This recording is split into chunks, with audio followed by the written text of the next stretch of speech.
So let's think about how we could find the slope of the tangent line to this curve right over here. So what I've drawn in red at the point x equals a. And we've already seen this with the definition of the derivative. We could try to find a general function that gives us the slope of the tangent line at any point. So let's say we have some arbitrary point. Let me define some arbitrary point x right over here.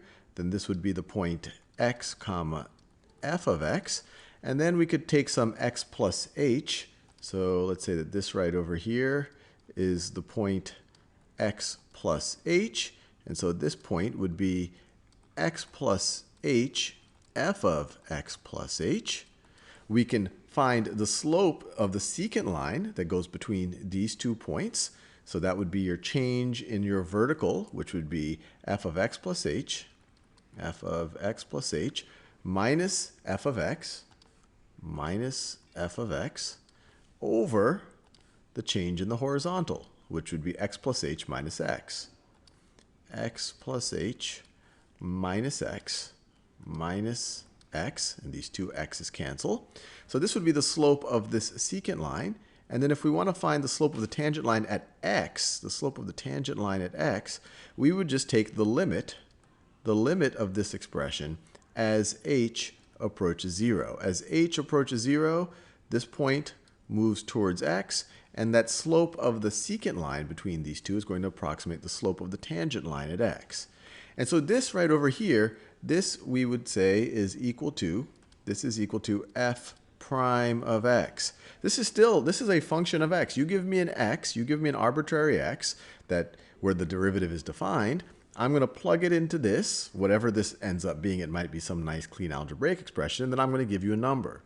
So for example, if you wanted to find, you could calculate this somehow, or you could even leave it in this form. And then if you wanted f prime of a, you would just substitute a into your function definition. And you would say, well, that's going to be the limit as h approaches 0 of every place you see an x, you replace it with an a.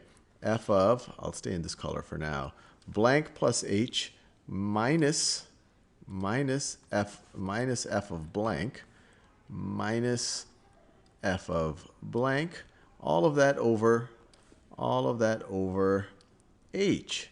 And I left those blanks so I could write the a in red. Notice every place where I had an x before, it's now an a. So this is the derivative evaluated at a. So this is one way to find the slope of the tangent line when x equals a.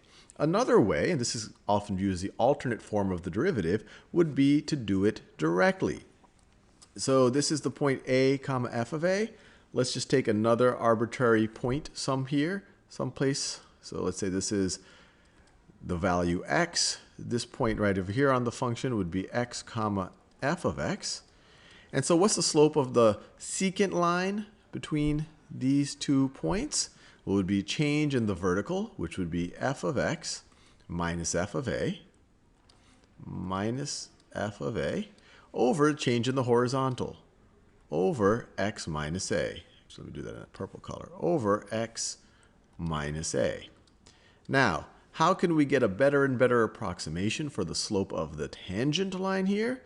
Well, we could take the limit as x approaches a. As x gets closer and closer and closer to a, the secant line slope is going to better and better and better approximate the slope of the tangent line, this tangent line that I have in red here.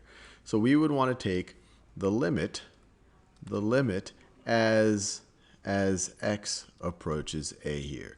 Either way, we're doing we're doing the exact same thing. We have an expression for the slope of a secant line, and then we're bringing those x values of those points closer and closer together, so the slopes of those secant lines better and better and better approximate that slope of the tangent line, and at the limit, it does become the slope of the tangent line. That is the derivative of, or that's the definition of the derivative. So this is the kind of the more standard definition of a derivative. It would give you your derivative as a function of x, and then you can then input your x that you want, the particular value of x, or you could use the alternate form of the derivative. If you know that, hey, look, I'm just looking to find the derivative exactly at a, I don't need a general function of f, then you could do this, but they're doing the same thing.